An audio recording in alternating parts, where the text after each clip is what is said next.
Assalamualaikum warahmatullahi wabarakatuh. Alhamdulillahi rabbil alamin. Bersyukur kita kepada Allah Subhanahu wa taala atas segala nikmat yang Allah Subhanahu wa taala telah berikan kepada kita.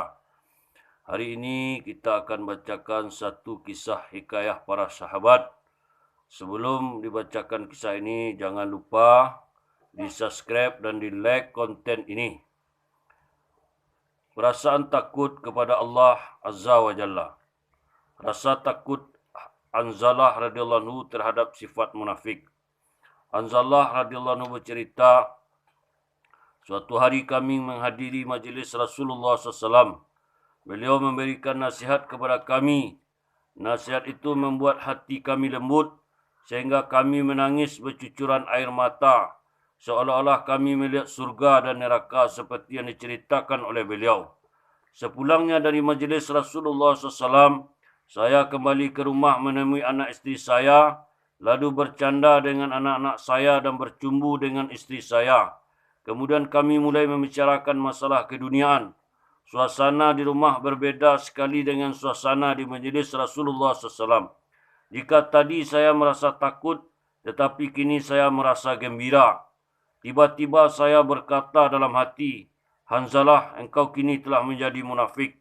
Nyatanya keadaanmu ketika berada di hadapan Rasulullah SAW jauh berbeda dengan keadaan sekarang ketika kamu berada di rumah. Saya merasa sangat sedih dan kecewa terhadap diri saya. Saya pun keluar rumah sambil berkata, Hanzalah telah menjadi munafik. Ketika saya bertemu dengan Abu Bakar, saya terus berkata demikian. Abu Bakar berkata, Subhanallah, apa yang kau katakan? Sekali-kali Hanzalah bukanlah seorang munafik. Saya berkata, ketika kita mendengar nasihat Nabi, tadi saya merasa surga dan neraka betul-betul di depan kita. Tetapi ketika pulang bertemu dengan keluarga, kita melupakan kampung akhirat. Abu Bakar berkata, ya keadaan saya juga demikian. Kemudian kami berdua menghadap Rasulullah SAW. Saya berkata, ya Rasulullah, saya telah menjadi orang munafik. Nabi SAW bertanya, apa yang telah terjadi? Saya berkata, ya Rasulullah, jika kami berada di majlismu dan engkau menceritakan tentang surga dan neraka kepada kami merasa takut. Tetapi jika kami kembali ke rumah menjumpai anak isteri kami, bercanda dan bermain bersama mereka, kami melupakan surga dan neraka.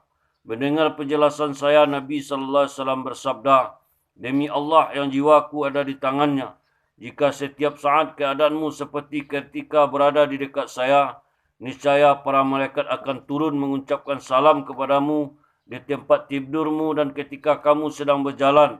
Tetapi wahai Hanzalah, keadaan seperti ini jarang terjadi. Hikmah, menurut Rasulullah SAW, walaupun bagaimanapun teguhnya iman seseorang, ia tidak dapat mencurahkan seluruh perhatiannya untuk akhirat saja. Karena sebagai seorang manusia, ia juga harus memperhatikan keperluan hidupnya seperti makan, minum, anak dan isteri.